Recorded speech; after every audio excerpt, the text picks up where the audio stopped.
देखो, यह सवाल एसएससी सीएचएसएल 2024 में आया हुआ है। एसएससी सीएचएसएल 2024 में आया हुआ है यह क्वेश्चन बहुत मजेदार है। कई बार ये क्वेश्चन रिपीट हुआ है एसएससी में, चाहे रेलवे ग्रुप डी हो, चाहे रेलवे एनटीपीसी हो, चाहे एसएससी जीडी हो। देखो सवाल क्या है, 11 परिणामों का औसत 59 है, ठीक है, और पहले 10 परिणामों का औसत 58 है। पूछ रहा है 11वां परिणाम क्या होगा। तो सबसे पहले बच्चों मैंने डेविएशन का जो डेटा वाला फार्मूला बताया हूं, क्या लिखते हैं, डेटा, ठीक है। कह रहा है 11 परिणामों का औसत 59 है, ठीक है, और पहले 10 परिणामों का औसत 58 है, यानी पहले ए लिखा जाएगा क्योंकि पहले वाला पूछा है ना, तो 10 का यहां पे लिख दिए और इसका एवरेज स्कोर कितना है, एवरेज रिजल्ट कितना है, 10 परिणामों का 58 है, तो यहाँ पे क्या लिख दोगे 58, ठीक है।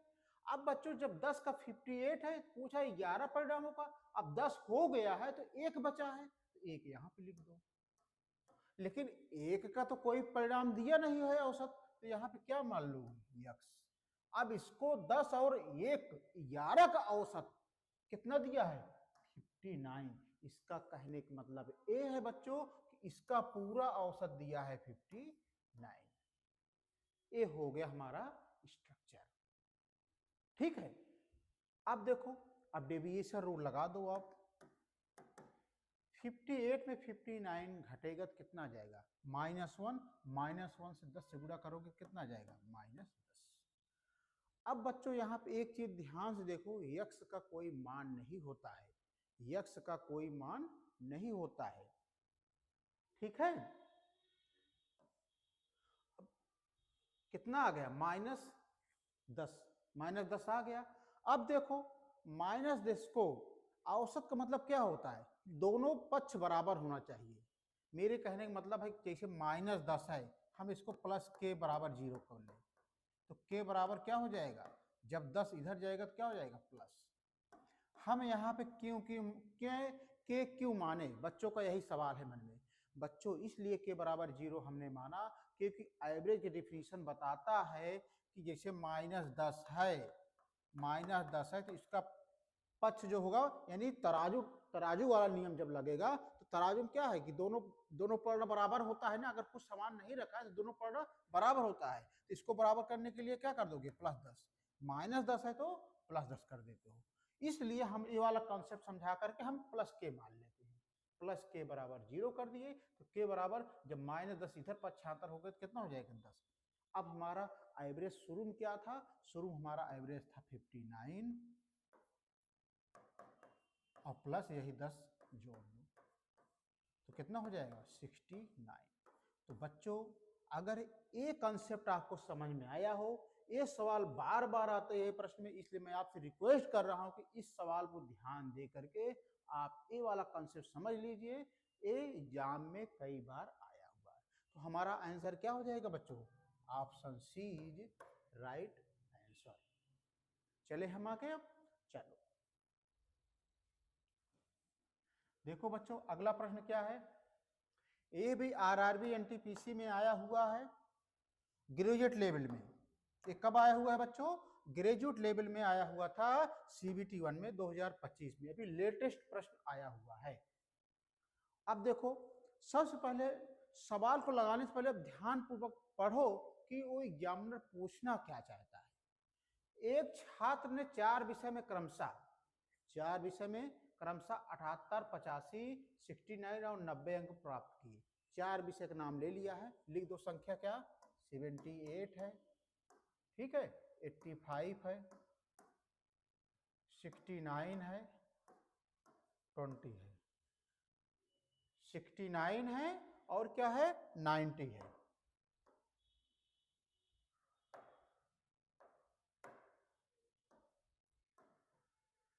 अंक प्राप्त किए 5 विषयों में। अब बच्चों 5 विषयों पूछ रहा है, लेकिन अंक कितना दिया है, 4। जब एक विषय नहीं मालूम है तो आप इसको मान लो अपने मन से, x मान लो, ठीक है। 5 विषयों में औसतन 80 अंक प्राप्त करने के लिए, यानी इन पांचों का औसत कितना दे दिया है, 80 दिया है। अब हम स्ट्रक्चर बना लिए इसको, अब सॉल्व करने की इसको जरूरत है। अंक प्राप्त करने के लिए पांचवें विषय में कितने अंक प्राप्त करने होंगे। तो बच्चों जब स्ट्रक्चर बन गया तो आप अब डेविएशन रूल लगा दो। डेविएशन रूल हमारा क्या कहता है, 78 में 80 जाएगा तो क्या हो जाएगा -2, 85 80 जाएगा तो +5, 69 में 80 जाएगा तो -11, 90 में 80 जाएगा, 90 में 80 जाएगा तो +10, ठीक है। और यक्स का कोई मान ही नहीं होता है। अब सॉल्व करो इसको, 5 2 7 सॉरी 11 2 13 और 10 5 15। अब बहुत सारे बच्चों को नहीं सॉल्व करना आता है ए, मैं बता रहा हूं। तो बच्चों जो संख्या बड़ी होती है उसमें से घटाया जाता है। 15 में 13 जाएगा तो कितना आ जाएगा 2, कितना आ जाएगा 2। अब हमने क्या माना हो, जब डेविएशन लगाए हो तो इसको दोनों यानी तराजू वाला नियम लगाओ, +2 है क्या लिख देते हैं 2 + k = 0 के बराबर, जब 2 इधर हो जाएगा तो क्या हो जाएगा -2, अर्थात k का मान क्या आ गया -2 आया। अब हमारा एवरेज शुरू में कितना था 80 था, और कितना आया है k का मान -2, 80 में 2 घटाओ दोगे तो 78, यही हमारा आंसर आ जाएगा। ये क्वेश्चन सारे बच्चों को समझ में आ गए होगा मेरे हिसाब से। तो बच्चों आप वीडियो को लाइक कर दो, फटाफट सब्सक्राइब कर दो, एक दूसरे में शेयर कर दो। जितना आप शेयर करोगे उतना मुझे एनर्जी मिलेगी, उतने अच्छे से आपको समझाऊंगा, ठीक है। अब हम चलते हैं अगले प्रश्न में, बढ़े हम, चलो। देखो बच्चों अगला प्रश्न क्या कह रहा है सवाल में। अगला प्रश्न कह रहा है एक स्कूल क्रिकेट टीम के 9 सदस्य, यानी स्कूल क्रिकेट टीम में 9 सदस्य हैं, जिनका वजन 50 x 62 64 48 51 55 48 है। तो सबसे पहले इनका वजन लिख लो। आप वजन लिखोगे 50 x 62 64 48, यही तो दिया है, 51 55 48, यही दिया हुआ है, ठीक है। और कह रहा है सवाल में आगे कह रहा है यदि औसत वजन 56 किलोग्राम, यानी इनका पूरा एवरेज जो वजन है वो कितना है बच्चों 56। अब हम डेविएशन रूल इसमें अप्लाई कर देंगे क्योंकि हमारा स्ट्रक्चर बन गया। अब तो ये सवाल मुश्किल से कम समय में लग जाएगी। तो डेविएशन क्या होता है बच्चों इसका, 50 में 55 घट जाएगा तो कितना आ जाएगा -6, ठीक है। यक्स का कोई मान नहीं होता, मैंने बता दिया हूं यक्स का कोई मान नहीं होता है। 62 में 56 घट जाए कितना आ जाएगा बताओ +6। 64 में 56 घट जाएगा कितना आ जाएगा +8, समझे रहे ना। 48 में 56 घट जाए कितना आ जाएगा -8। 51 में 56 घट जाएगा कितना आ जाएगा -5। 55 में 56 घट जाएगा कितना आ जाएगा -1। 48 में 56 घट जाएगा कितना आ जाएगा -8। यहां तक समझ पाए कि नहीं। अब देखो काटो क्या कट रहा है, +6 -6 कट गया, -8 +8 कट गया, क्या बचा -1 -1 -5 1 6 8 6 14 -14 बचा, यही तो बचा बच्चों। अब इसको क्या मानते हैं प्लस के मानो, -14 + k = 0 के, तो k बराबर क्या हो जाएगा बच्चों +14। k इधर पक्षांतर होगा तो प्लस में हो जाएगा, तो k का मान कितना आ गया बच्चों +14 आ गया। अब हमारा एवरेज क्या दिया था शुरू में 56, 56 + 14, 6 4 10 5 1 6 1 7, तो हमारा जो आंसर निकल के आया बच्चों वो 17 आया। ऑप्शन गलत है, इसलिए यहाँ पे क्या होना चाहिए, एक ऑप्शन 70 होना चाहिए। Option D is right. तो मेरे हिसाब से प्रत्येक बच्चों को ये क्वेश्चन समझ में आ गया होगा। ठीक है, अब हम चलते हैं अगले प्रश्न पे। देखो बच्चों अगला प्रश्न क्या कह रहा है, सवाल को लगाने से पहले, इस सवाल को लगाने से पहले मैं आपको एक कंसेप्ट बताना चाहूंगा कि यदि किसी भी संख्याओं में कोई चीज जोड़ते हो तो वो औसत में भी जोड़ा जाएगा, यदि घटाते हो तो औसत में भी घटाया जाएगा, यदि गुणा करते हो तो औसत में भी गुणा किया जाएगा, यदि भाग देते हो तो औसत में ही भाग दिया जाएगा। ये आप हमारा कंसेप्ट में आप बांध लो। कैसे, देखो 12 संख्याओं का औसत 25 है। इस 12 से कोई मतलब नहीं बच्चों, इसको भूल जाओ। 12 संख्याओं का औसत 25 है, तो औसत कितना दिया है बच्चों, 25। ठीक है, यदि प्रत्येक संख्या में 6 जोड़ा जाए, जब बच्चों संख्या में 6 जोड़ रहे हो तो मैंने बताया हूं कि औसत में भी जोड़ोगे, तो औसत में कितना जोड़ोगे, +6। यही हमारा आंसर आ गया, 25 6 31। और कौन सा ऑप्शन है, ऑप्शन ए। बस यहाँ पे एक चीज आप याद रखो कि किसी भी संख्या में अगर जोड़ रहे हो, कोई भी चीज गुणा कर रहे हो, घटा रहे हो, तो वो औसत में भी वो क्रिया भी आप करोगे, अपने आप आंसर आ जाएगा। तो बच्चों ये वाली सवाल आपको समझ में आया कि नहीं, ये परीक्षा में आया हुआ सवाल है सिलेक्शन पोस्ट 2022 में। ठीक है, अब हम चलते हैं अगले प्रश्न पे। देखो अगला प्रश्न क्या कर रहा है बच्चों, ध्यान पूर्वक पढ़ो। यह यशस्वी शिक्षल 2024 में आया हुआ सवाल है। सवाल कह रहा है 50 संख्याओं का औसत 23 है, तो सबसे पहले औसत कितना दिया है, 23 दिया हुआ है। और आगे क्या कह रहा है, यदि प्रत्येक संख्या को 13 से गुणा किया जाए, मैं कहूं चाहे गुणा करो चाहे जोड़ो चाहे घटाओ तो औसत में भी क्रियान्वित करोगे, तो 13 से गुणा कर रहा है, इसमें भी 13 से गुणा कर दो। तो पूछ क्या रहा है, तो नया औसत क्या होगा, तो गुणा करो, 13 तिया 39, 13 दूनी 26, 26 दूनी 29। तो जो नया औसत आया क्या आया, 299। तो बच्चों ए वाला आपको ट्रिक समझ में आई कि नहीं, देखो कितना आसान। अगर आप इसको बेसिक से जाते तो टाइम लगता, आप शॉर्टकट से आप कंसेप्ट समझ के आए, तो देखो कितना एक लाइन में आपको सवाल हो गया। ठीक है, अब हम आते हैं अगले प्रश्न पे। देखो अगला प्रश्न क्या कह रहा है, ये भी यशस्वी शिक्षल 2024 में आया हुआ पेपर है, क्वेश्चन है। सवाल को पढ़ो। सवाल है यदि 50 संख्याएं, ठीक है 50 संख्याएं हैं, वो संख्याएं कौन है, n1 है, n2 है, डॉट डॉट n50 का औसत यम है। उनका औसत कितना दिया है, यम दिया है। ठीक है, यम दिया हुआ है। यदि संख्याएं n1 माइनस 100, तो उन संख्याओं में कितना घट रहा है, 100 घट रहा है। फिर n2 100, वो कहां तक घट रहा है, n50 का, n50 तक वो कितना घट रहा है, 100 घट रहा है। तो औसत क्या होगा, तो बच्चों मैं बताया हूं चाहे संख्याओं में घटे तो औसत में भी घटेगा, संख्याओं में अगर गुणा होगा तो औसत में भी गुणा होगा। तो इसमें कितना घट रहा है, 100, तो वो औसत में भी घटेगा, तो यहाँ पे कितना घट जाएगा, 100।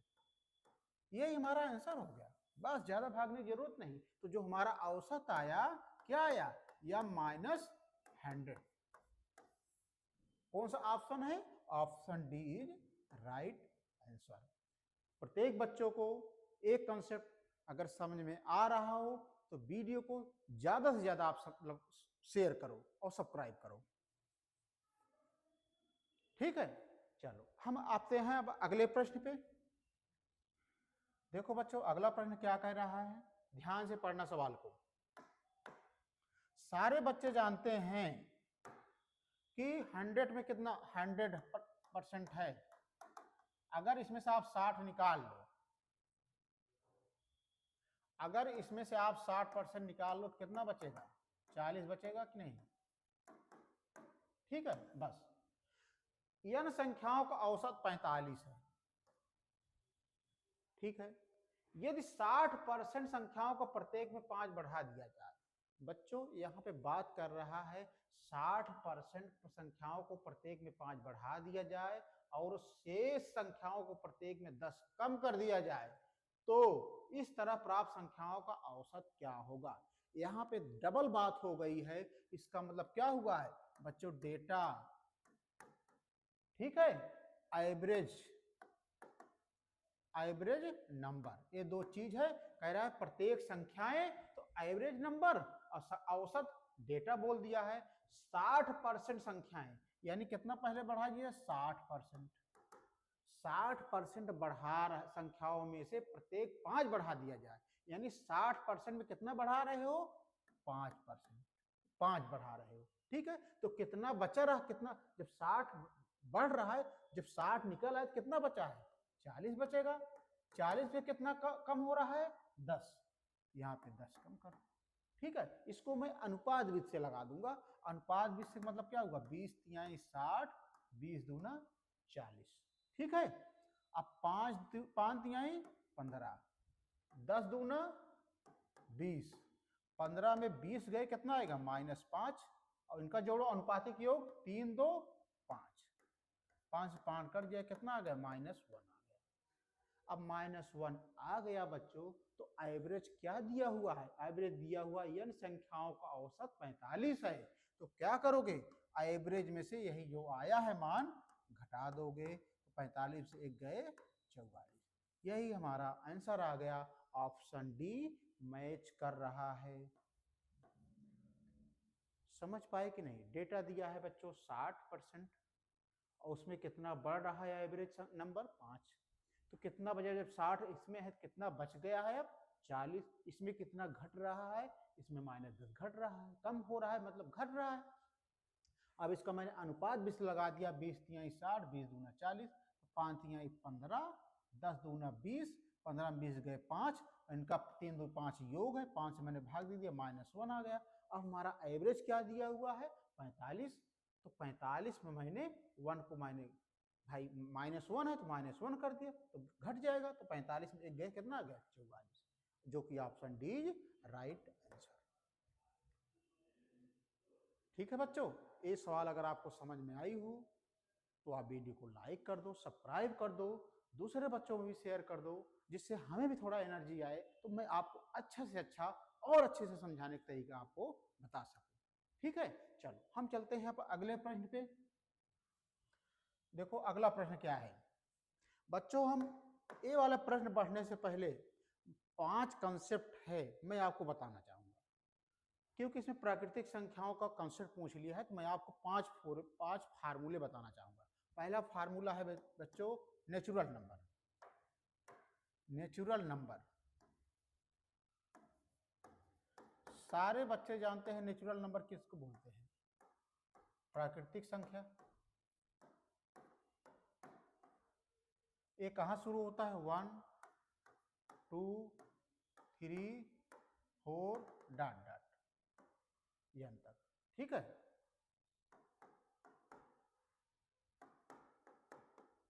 तो इनका जो सम होगा, इनका जो बच्चों सम होगा वो होगा n प्लस 1। कितना होगा बच्चों? n प्लस 1, n प्लस 1 बटे 2। इनका जो होगा n प्लस 1 बटे 2। अर्थात नेचुरल नंबर का, प्राकृतिक संख्या का जो सम होगा वो क्या होगा? n प्लस 1 बटे 2। ये सूत्र है, याद रखो। अगर इसे पूछ ले एवरेज क्या होगा, यानी प्राकृतिक संख्या का एवरेज क्या होगा, औसत क्या होगा, तो बच्चों कुछ नहीं करना है, आप ये वाला याद कर लो, आसानी से आ जाए। नीचे n से भाग दे दो बस। जब नीचे n से भाग दोगे तो an कट जाएगा, तो क्या बचेगा? n प्लस 1 बटे 2। यही एवरेज हो गया। ठीक है, एक किसका हो गया? नेचुरल, प्राकृतिक संख्या का। अब उसके बाद दूसरा नंबर आता है इवन नंबर। इवन नंबर का मतलब क्या होता है? सम संख्या का औसत। इवन नंबर किसको? जैसे 2 + 4 + 6 डॉट डॉट, इनका सम क्या होगा बच्चों? इवन नंबर का सम क्या होगा बच्चों? n + 1, n + 1। ठीक है, अब इनका तो सम हो गया इवन नंबर का, इनका एवरेज क्या होगा बच्चों? एवरेज में मैंने बताया हूं आपको, कुछ नहीं करना है, नीचे n से भाग दोगे तो an कट जाएगा, तो क्या बचेगा? केवल n + 1। ठीक है, अब तीसरे नंबर पे आता है आड नंबर।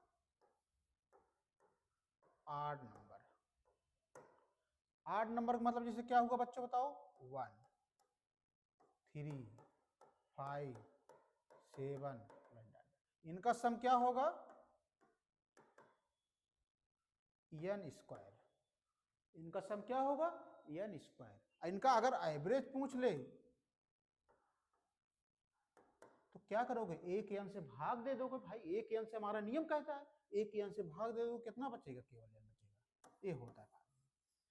अब चौथे नंबर पे आएगा बच्चों स्क्वायर।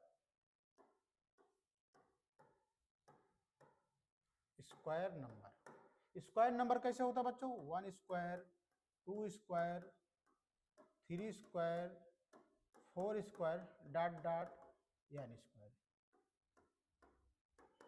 इनका सम आप लोग बताओ क्या होगा? स्क्वायर का सम क्या होगा बच्चों? n + 1 2n + 1 बटे 6, ये होता है सूत्र। ठीक है, अब इनका एवरेज निकालो, क्या होगा? तो बच्चों इनका एवरेज निकालने के लिए नीचे n से भाग दोगे तो a वाला n कट जाएगा, तो क्या बचेगा? n + 1 2n + 1 बटे 6। ठीक है, अब एक रह गया है पांचवा, क्यूब नंबर। क्यूब नंबर का मतलब होता है घन संख्या। जैसे 1 के क्यूब, 2 के क्यूब, 3 के क्यूब, 4 के cube dot dot dot n cube. तो इनका फार्मूला क्या होता है बच्चों? सम निकालोगे, आप लोग बताओ। इनका होता है बच्चों ब्रैकेट में n + 1 बटे 2 का होल स्क्वायर। n + 1 बटे 2 का होल स्क्वायर। जब इनका एवरेज निकालोगे तो क्या होगा? एवरेज निकालोगे बच्चों नीचे n से भाग दोगे, तो भाई जब एक नीचे n से भाग दोगे तो स्क्वायर भाई स्क्वायर होगा, तो एक n बच जाएगा। यहाँ पे क्या बचेगा? n + 1 का होल स्क्वायर, नीचे क्या आ जाएगा? 2 दूना 4, भाई इसका स्क्वायर लगा हुआ है। ये हमारा फार्मूला हो गया। तो बच्चों ये 5 फार्मूले एवरेज में महत्वपूर्ण हैं, इसलिए मैंने आपको बता दिया हूं। पहला क्या है? नेचुरल नंबर का औसत और सम बताया। उसके बाद इवन नंबर का औसत और सम बताया। ऑड नंबर का सम और एवरेज बताया। स्क्वायर नंबर का सम और एवरेज बताया, और क्यूब नंबर का सम और एवरेज बताया। अब इसी के बेस पे हम आपको सवाल बताते हैं। ठीक है, चलो तो देखो बच्चों सवाल क्या है। सवाल है प्रथम 125 प्राकृतिक संख्याओं का औसत ज्ञात कीजिए। तो बच्चों प्राकृतिक संख्या पूछा है, इसका औसत का फार्मूला क्या होता है? सारे बच्चे बता दें। प्राकृतिक संख्याओं के औसत का फार्मूला क्या होता है? n + 1 बटे 2, ये सूत्र होता है।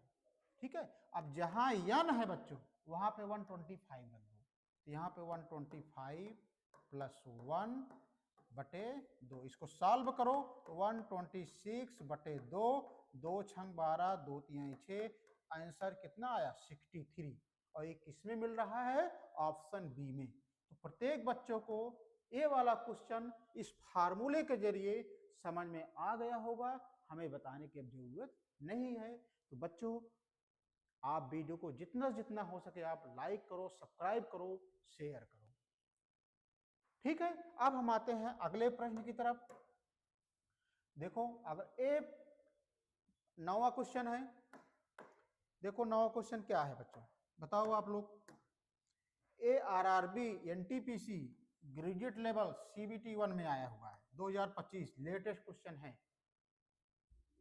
बताओ, कह रहा प्रथम 14 पूर्ण संख्याओं का औसत क्या है? Whole number. पूर्ण संख्या क्या बोलते हैं? Whole number. तो बच्चों यहाँ तो पूर्ण संख्या पूछ लिया है, तो सबसे पहले जानो पूर्ण संख्या क्या है, होल नंबर क्या है। तो बच्चों होल नंबर है, होल नंबर जो स्टार्ट होता है वो 0 से शुरू होता है। 0 1 2 3 4 5। होल नंबर कहाँ से स्टार्ट होता है?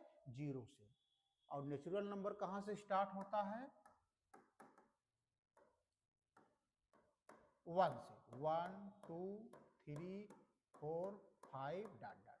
अब बच्चों अगर कह दे आपको कि 1 से लेके 14 तक का पूर्ण संख्या का औसत क्या है, तो बच्चों क्या दिया है? प्रथम 14 पूर्ण संख्याओं का औसत। कैसे लिखोगे? हमें 14 तक लिखना है, तो बच्चों कहाँ शुरू करेंगे? हम 0 शुरू करेंगे, 1 से नहीं शुरू करेंगे, क्योंकि पूर्ण संख्या कहाँ शुरू होती है? 0 शुरू होती है। तो बच्चों 0 1 2 3 4 5 6 7 8 9 10 11 12 13। हम 13 तक लिखेंगे, लेकिन बहुत सारे बच्चे 14 तक लिख देते हैं, तो गलत होगी। क्यों होगी गलत? क्योंकि पूर्ण संख्या 0 शुरू होती है, इसलिए संख्या कहां तक जाएगी? 13 तक जाएगी। अब इनका पूछा है औसत क्या होगा, तो पूर्ण संख्या का औसत का फार्मूला होता है प्रथम संख्या प्लस अंतिम संख्या पूरे 1/2। तो बच्चों प्रथम संख्या क्या दिया हुआ है? 0। अंतिम संख्या कितना दिया हुआ है? 13/2। सॉल्व करोगे 13/2 यानी 2 से 14, 2 पंचे 10। भाई 13 में 2 से भाग दोगे तो 7.5। और किसमें है option? Option b is right answer. तो ये वाली सवाल बच्चों को समझ में आ गई होगी, आप लोगों को हमें बताने की जरूरत नहीं है। बस इसमें एक कंसेप्ट है कि होल नंबर कहाँ शुरू होता है? 0 शुरू होता है। पूछ लिया प्रथम 14 पूर्ण संख्याओं का औसत, तो 0 से लेकर 13 तक लिखोगे, 14 तक नहीं लिखोगे। क्यों? क्योंकि 0 भी कंसीडर किया जा रहा है। ठीक है, अब हम आते हैं अगले प्रश्न पे। देखो अगला प्रश्न क्या है बच्चों, आप लोग बताओ। अब तो मैं फार्मूला बता दिया हूं आप लोगों को। कह रहा है प्रथम 47 प्राकृतिक संख्याओं के वर्गों का औसत। तो वर्गों का औसत क्या होगा? प्राकृतिक संख्याओं के वर्गों का औसत। आप लोग बताओ क्या होता है? वर्गों का औसत क्या होता है? होता है n+1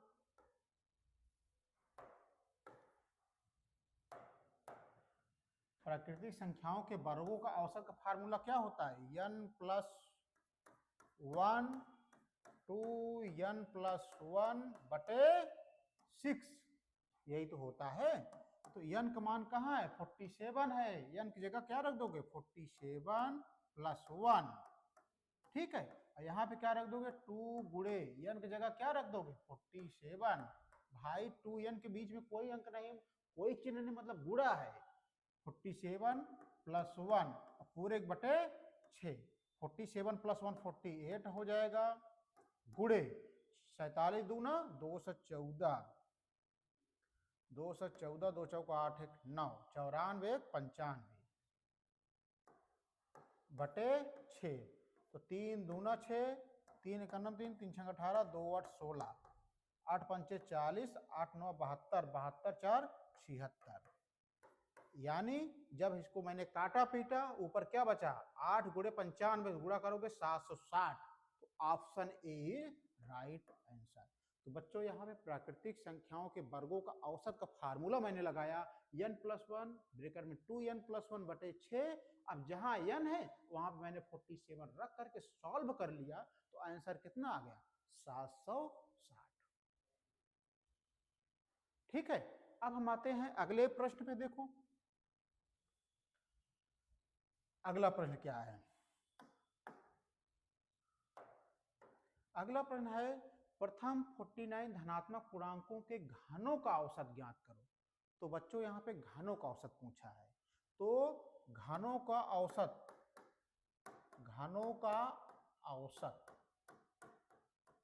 का फार्मूला क्या होता है बताओ? घनों के औसत का फार्मूला क्या होता है सारे बच्चे बताओ? होता है n प्लस 1 का स्क्वायर बटे 4, यही होता है। अब जहां n है वहां क्या रखोगे? 49, तो यहाँ पे 49 ब्रैकेट में 49 प्लस 1 का स्क्वायर बटे 4, 49 प्लस 50 का वर्ग बटे 4। इसको सॉल्व करो, 49 गुणे 50 बटे 4। 2 दूना 4, 2 दूना 4, 2 पंचे 10, 2 दूना 4, 2 पंचे 10। 45 इंटू 25 इंटू 25 से सॉल्व करोगे, गुणा करोगे तो आंसर आएगा 30,625। यही आंसर हो जाएगा। सॉल्व तो कर लोगे भाई, गुणा तो कर लोगे। 45 में 25 से गुणा करोगे 30,625। ठीक है।